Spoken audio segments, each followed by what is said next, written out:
a documentary, A Football's Life, on the 2006 Rose Bowl game. Obviously, I would say I don't watch too much college football, but some of the guys that work here and help out watch college football more than me. But this is one of the videos I could do because I did watch the 2006 Rose Bowl game because of all the hype and how many players were supposed to be taken in the top 5 in the draft.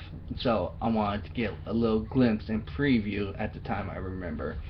So if you guys remember, you had Reggie Bush, Vince Young, and Matt Leinart supposed to be taken in the top 5.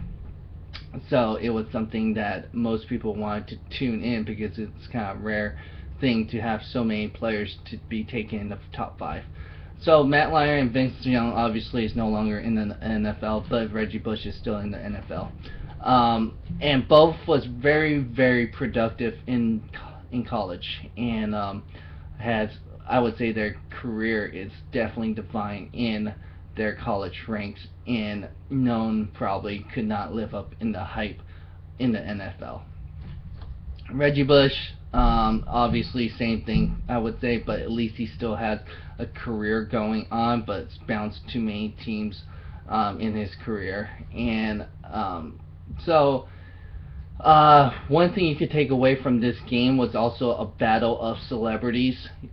You had like the guys of Snoop Dogg and Will Ferrell, etc., supporting USC against Matthew McConaughey of Texas, pretty much. And that's one thing you could take away from this. It was kind of like bragging rights and stuff like that. So you had more, you could see celebrities involved. USC obviously down in Southern California, you're going to have a lot of people that are celebrities following USC because, well, they don't have an NFL team, so this is the closest thing you're going to get.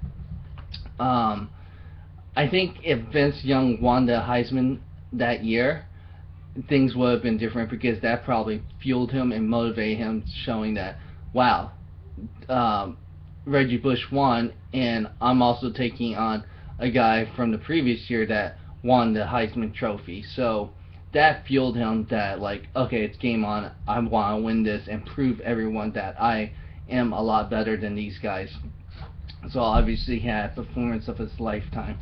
So I kind of like how they did the documentary going back and forth between the Rose Bowl, how it was supposed to define their career, and where are they now and why they struggled. So part of the segment, Matt Leinart admitted that he didn't take being an NFL quarterback seriously, and everybody knew because it was the problem is that he did go to Arizona and thought he didn't need to study as much. He thought the game was going to be easy for him, and it wasn't too far from Los Angeles or Southern California, so he could go back and forth, and his priorities was never really straight, and him not studying the game and his work ethic was not really there, committed, because things were easy with him in the college ranks.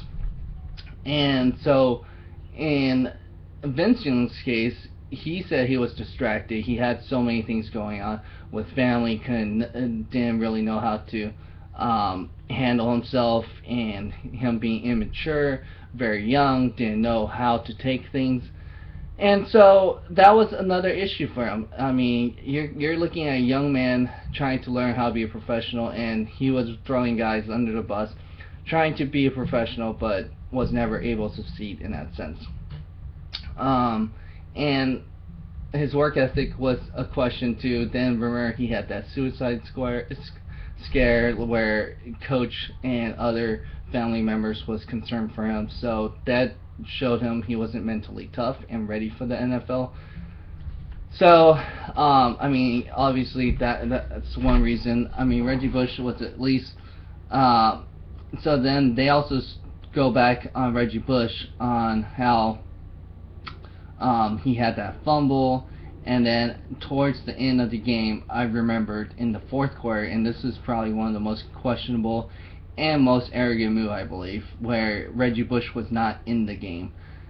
where instead they gave it to Lindell White was, and obviously you knew they were going to run the ball, and he fumbles, and that was a turning tide of the game, because you should have had Reggie Bush as a decoy, because then that could take one less guy out of the box, or have somebody else focus more on Reggie Bush. But that was not the case, and so in that case, this is where Vince Young took over, and they were lucky to have that one face mask call, because if that did not happen, that could have been the game too. So there was a lot of missed opportunities, but it was a very close game, and Vince Young ran the ball in 4th and 5 and got the touchdown there. Nobody touched him. So that was pretty much the ball game, and that was probably one of the best games you'll ever see for a national title game. That was the matchup everybody wanted. You had a lot of NFL players coming in, and got a good glimpse in that sense. A lot of high-profile players for that game too, and celebrities. It just made everything perfect for college football. And I'm pretty sure with the new playoff game set up, it's going to be that way too. It's going to be more interesting to find out who's the more right championship, instead of back then where you had the computers and people deciding in that sense. So go ahead and like, share, comment, and subscribe, and discuss about this video. Hopefully you guys will have an opportunity to check it out. I wouldn't say it's the best documentary out of them, but it's something worth checking out if you're bored, and that's probably why we finally got around to do a video on this. Alright, thanks.